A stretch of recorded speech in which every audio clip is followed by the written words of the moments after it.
Flourishing and happiness. Happiness is a state of harmony, well-being, and flourishing in the midst of our daily circumstances. Being happy is a daily achievement, which demands perseverance of purpose. In psychology, Barbara Fredrickson uses the term flourishing to talk about feeling fully alive, being creative, and able to overcome adversity. Martin Seligman, in his theory of well-being, tells us about flourishing as a term related to positive mental health, since it implies the absence of mental illness or disorder and, at the same time, the presence of personal growth.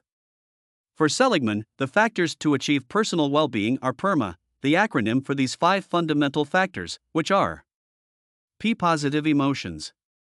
Positive emotions. It is about experiencing more positive emotions than negative ones, through activities that lead us to increase them, which will make us have more time for enjoyment, increasing our well-being. E. Engagement. Delivery, commitment, involvement. It is the ability to engage positively in day-to-day actions. Even if they seem unpleasant to us, even if they are not, if we use our strengths when doing them, our level of well-being will rise. Our relationships. Relations. It refers to making an authentic connection with others. He says others are the best antidote to life's difficult times and the most reliable way to cheer yourself up. Managing relationships with others constructively will help us keep our level of well-being high. M. Meaning. Meaning in life. Belonging to something bigger than ourselves will also lead us to well-being. Being altruistic will bring us more happiness than buying something, for example. A. Accomplishment. Discipline, perseverance, and results. Feeling that we can achieve the goals we set for ourselves will increase our well-being. It is the perception of achievement. We truly succeed when we persevere, have greater determination, and maintain consistency of purpose. Sometimes, they are more decisive than one's own capabilities.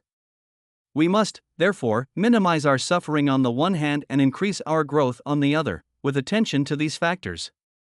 Furthermore, Seligman states that we must have at least 3 of these 6 additional characteristics: self-esteem, having a positive attitude towards oneself, optimism, resilience, ability to overcome adversity, vitality, self-determination, and positive relationships.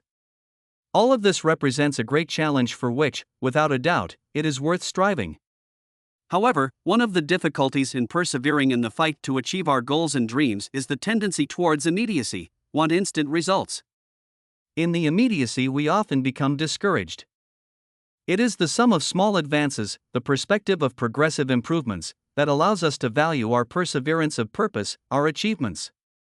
I am referring to when we pursue a great goal, which, broken down into sub-goals, involves the achievement of many small, subtle, and more or less perceptible changes, efforts, and improvements in the short term, necessary, fundamental, and prior to achieving that great goal, that it will come in the long term. Human flourishing, like that of flowers, is not visible in the short term. Sometimes we think we're not moving when we really are. We advance discreetly and unfold like the petals of a flower, barely perceptible immediately, but spectacularly when we observe with the perspective of time. Let's think about the trajectory of learning, days of work and effort, before reaching his blossoming into an elite athlete who breaks a new record. A cook who prepares an exquisite menu, or a climber who does an 8,000. The perspective of the horizon makes us value the capabilities, skills, and talents that, with daily effort and the right conditions, end up flourishing. Let's flourish.